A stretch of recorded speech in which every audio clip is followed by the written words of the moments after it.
Justin, can you hear us? Oh, he's still connecting up. It's all good. Still connecting the audio. All good. So yeah. So as soon as we get them on, we're gonna talk. Hear us now, guys? We're gonna talk about that. So. Yeah, we can hear you now. All right, Justin. All right, we got Justin and Geoff on. We've had some technical difficulties in the studio and have had a blast with those. But Justin, give us an introduction to your guest this week from the hemp guy himself. Sure. So I apologize. I got a little construction going on that I didn't anticipate today. But you ever looked at your phone and you had a phone number that you just couldn't believe you had the correct contact information for? Like you call the number and it's not like a Hooters in Tampa or something like that as a joke, but it's actually the guy's real phone number. Right. Well, that's Geoff Whaling for me, because Geoff is kind of the hard charging guy who broke a lot of ground for everybody in the hemp industry. He's done a lot of cool stuff and he's got all kinds of cool things up. But I met him through the Costa Rica connections with the Cannabis Congress, and really, really excited to have you guys meet him and learn more about what he's doing on the national level and international level for that matter. So Geoff, why don't you do your intro? If I didn't steal all your thunder, buddy, sorry about that. Well, yeah, I just want to know, is this when I give you that $100 or is it later in the show? That's later. The Venmo is in the links, yeah. Okay, great. Yeah. So Once thank upon you all completion. for having me today. We appreciate you coming on. I should do more shows like this. I agree. You can come on ours anytime. Well, yeah, I don't usually get that sort of introduction in Washington. So what brought you to the game? I mean, because you got started into this a long time ago. Yeah, so thanks for pointing out my age. Listen, I was born in Canada, had the great pleasure of working for the Prime Minister in 1979, 1980, was given the chore of writing the first speech on the decriminalization of marijuana, and I just thought, look, you guys are picking on me because I'm the young one in the group, and I apparently will know everything about marijuana. But when I started to do that research, I found out that the difference between the varietals, the THC and CBD components, and not only did I learn about the challenges for those that have been convicted of a crime for possession, I learned that there was an opportunity to bring hemp back to our landscape that had been prohibited. So Canada has now had hemp on the ground for about 36 years. So when I came to the United States, saw the stories of Charlotte Figge, reached out to them, listened to their story about this cannabis plant that didn't have THC in it. And I said, "Oh, you mean hemp?" And they just looked at me like, "Who are you? What do you know about this?" And no, it's not hemp. It's marijuana without THC. We call it hippie's disappointment. And I'm like, well, don't we grow hemp in America? And guess what? 8.5 years later, here I am. Yeah, well, thanks for taking that plunge for us. We appreciate that. Yeah, and it's there's been lots of uphill climbs, twists and turns, but I enjoy this work every single day. So can you tell us your vision? Where do you see this kind of ending up in the next 3 to 5 years as this spreads across the country, state by state? How are we going to do interstate changing? Well, how's all that going to work in the future, in your opinion? It's a great question, and I'm asked it often, so it's going to sound like it's going to roll off my tongue easily. But I kind of have a 20-year vision for hemp. Because hemp was just federally legalized in 2018, and the federal government is just getting caught up to speed, even though hemp has been around legally in states since the 2014 Farm Bill. 5 years from now, we'll still be in the research phase of this, developing and confirming, based on American research, what this crop can do. 10 years from now, we will be well on our way to building a multi-billion-dollar industry. And 20 years from now, when I'm long gone, there'll be a generation that'll be saying, what's the big deal? Because hemp will be all around us. Well, that long-term goal, is that kind of what, I know we talked briefly about the sustainable assets.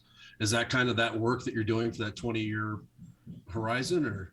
Well, you know what, because of my experience both in the private sector and public sector, I guess it's given me a different way of looking at things. And Justin, as I participated with you in the Costa Rica event, obviously we are seeing now that the United States has legalized hemp, that more and more nations are no longer afraid to reintroduce it to their landscape. as a Canadian, I can honestly say that many people around the world are continue to be afraid of the U.S. government. And since the U.S. government said that hemp was illegal, everybody said that hemp was illegal.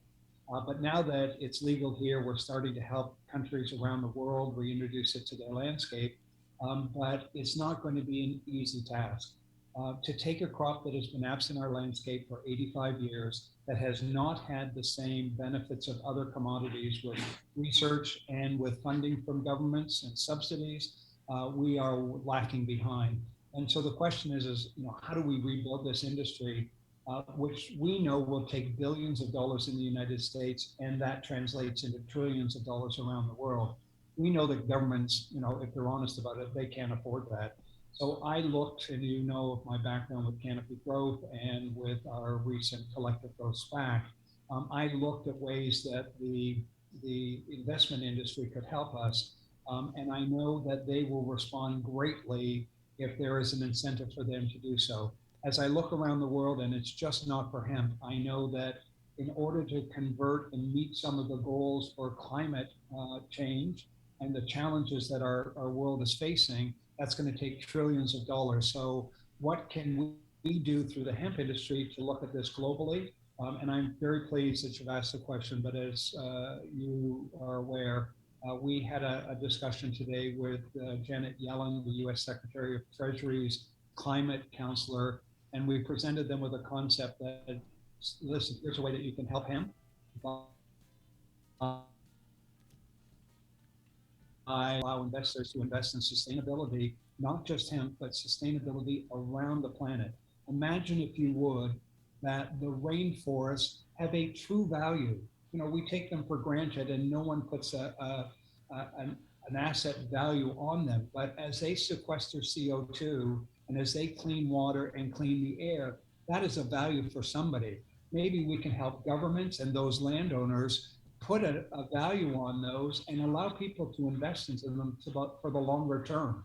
And as carbon credits are established and there's a level platform around the world, those things will generate a real value while at the same time benefiting our environment. Let's protect them, figure out a way to really create an asset class so that people will invest. And I hope along the way I'll be able to raise billions for the hemp industry. So when you say asset class, can you tell me just a little bit about what that means? Yeah, so for people that are unfamiliar with Wall Street, you certainly are familiar with things like mutual funds and treasury bills. Those are all different asset classes that the both brokers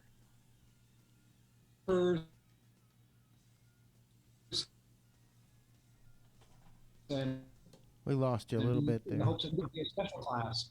You might have also heard, I mentioned earlier, a SPAC. I was involved in trying to raise money to stand up the hemp industry through a SPAC, which is an asset class established by Treasury and the SEC for something called a special purpose acquisition company.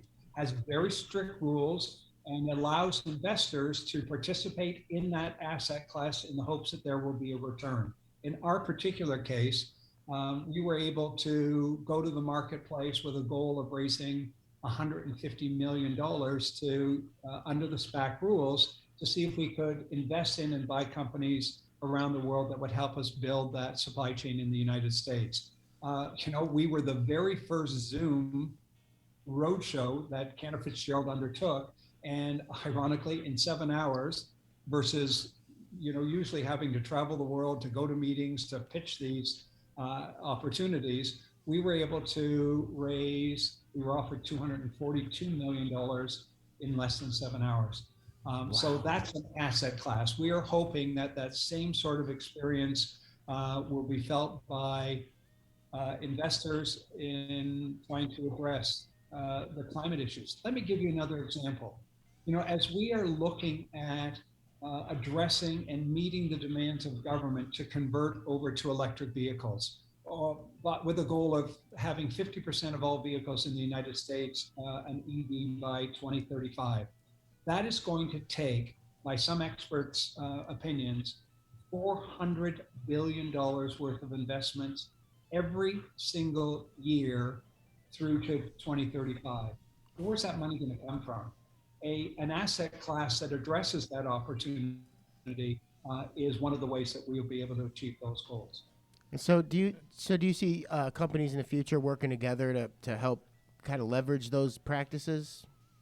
Absolutely. I think that as we are seeing more and more companies, and there are dozens of them, that want to address sustainability issues because consumers are demanding them. And by the way, consumers are prepared to pay a little bit more if they know that products are going to be environmentally sensitive and addressing climate issues. We're going to see more and more companies kind of band together and joining what I hope will be this move towards a new sustainable or natural asset class. Well, you brought me to my next question. So we got a lot of listeners out there that are probably going to ask how they can learn more about it or even be a part of it. Where can people figure this out?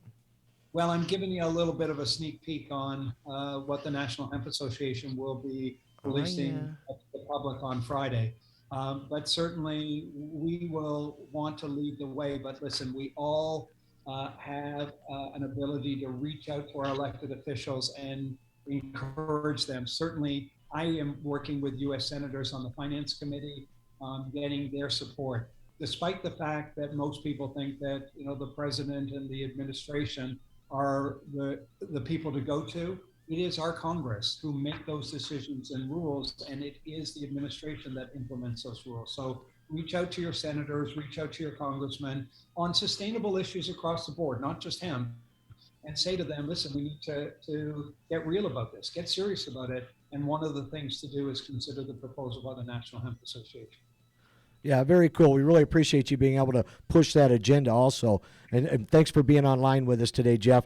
So if I'm a farmer in the Midwest, in Missouri, right in the middle of the country, what am I looking at? How do I get involved? I mean, this kind of seems like it's a lot over my head, but at the end of the day, we got to grow this plant. Yeah, an excellent question, because it is for farmers that I am actually more focused on this. Certainly, I sit with 600 acres around me here in Pennsylvania, and our farmers that farm our fields are growing the same thing, corn and soybean, year after year after year.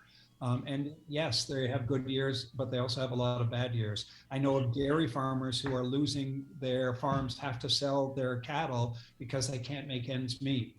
Hemp is one of those crops that provides them with promise, because all parts of this crop can bring a revenue benefit to them. But it's a difficult crop to grow. First of all, if we're going to grow it as a fiber and grain crop, it can grow as high as 21 feet tall in 110 days. It is a super crop. It not only will help improve the soil, it consumes more CO2 than any crop on the planet.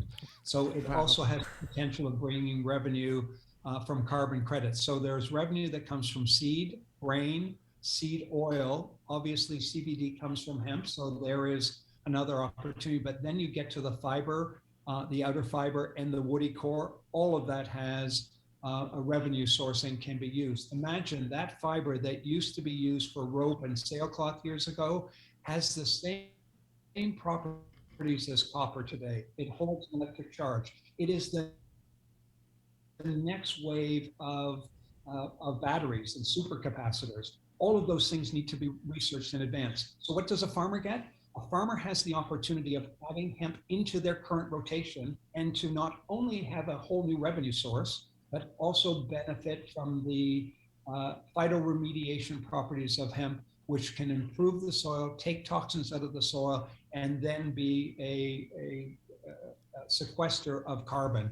And there's all these opportunities. And listen, I don't want farmers to go out there and say, I'm going to grow 10,000 acres, because the challenge we have with this crop is that we have farmers that want to grow it. We have big companies that want to use it. But how do we get from there to here is going to be challenging, because we have no commercial scale decortication equipment that can take this very rugged fiber crop and break it into its various components for those end users. We have done a study which we presented to the White House that said that one facility is going to cost around $25 million. And based on just getting 5% of farmers to add hemp into the rotation, that would translate into 10 to 12 million acres. we would need 525 million, or 525 of those $25 million facilities across the country. So again, that goes back to my asset class investment opportunity, so that we can help farmers. Very cool. Very cool. We could stay on with you all day, Geoff, but we are out of time with this conversation. What a wild one. We got to have you back on the show because we are in farmland out here, and we'd love to dial more into that conversation. Geoff Whaling, we appreciate you coming on. Anytime, my pleasure. Thank you so much. Justin, thanks for it too, man, brother. We'll catch you next time as well. You guys are listening to Waxy Brown's Flower Power Hour on KKID 92.9, home of your classic joints. We'll be right back with Blue Sage Cannabis Company inside the dispensary.